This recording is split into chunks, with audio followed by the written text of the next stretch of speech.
Good morning.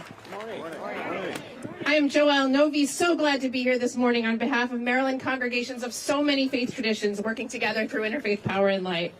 Our congregations are putting the resources given to us to such sacred purposes. Our faith communities are literally feeding the hungry and clothing the naked.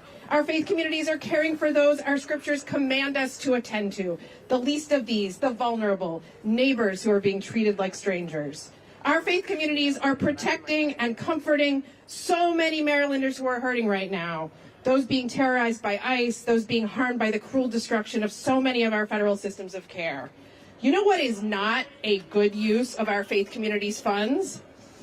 Paying some of Maryland's leading polluters higher and higher prices for the same dirty energy. Having to use funds donated for sacred purposes to pay for fuel-burning power, energy that is destroying the very world for which we gather to cultivate reverence and awe, energy that is destroying the world whose creator our communities gather every week to glorify. This is forcing Maryland's faith communities to continue paying extortive prices for dirty energy. This is what my people call in Yiddish a shanda, a damn shame.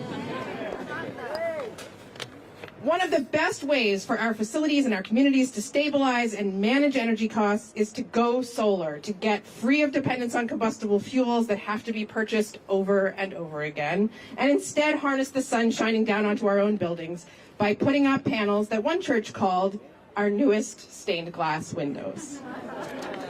We have a map of on our website of over 70 Maryland congregations that are already powering their sanctuaries with solar power.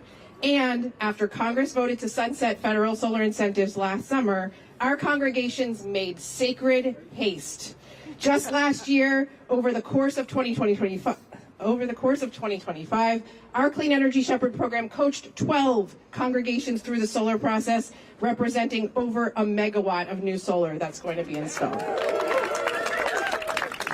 So we call on our legislators this morning to follow the lead set by so many faithful Marylanders and the custodians of our sacred sanctuaries by passing the Affordable Solar Act so that even more of Maryland's community buildings and homes can prevail over rising energy costs with solar power.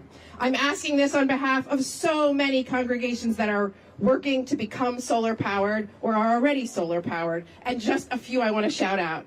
The First Baptist Church of Glen Arden in Prince George's County, the Islamic Society of Baltimore, St. Peter's Lutheran Church in Ocean City, the Sri Bhakta Anjanaya Temple in Frederick County, St. Matthew Lutheran Church in Harford County, the Franciscan Friars Conventual in Howard County, the Annapolis Friends Meeting, the St. Albans Episcopal Church in Wicomico County, the Chinese Bible Church in Montgomery County, and my own childhood synagogue, Chizuk congregation in Baltimore County. We can stop burning our world and put all of our resources to their intended sacred purposes by passing the Affordable Solar Act this year. May it be. And let all of these good people say, amen. Amen.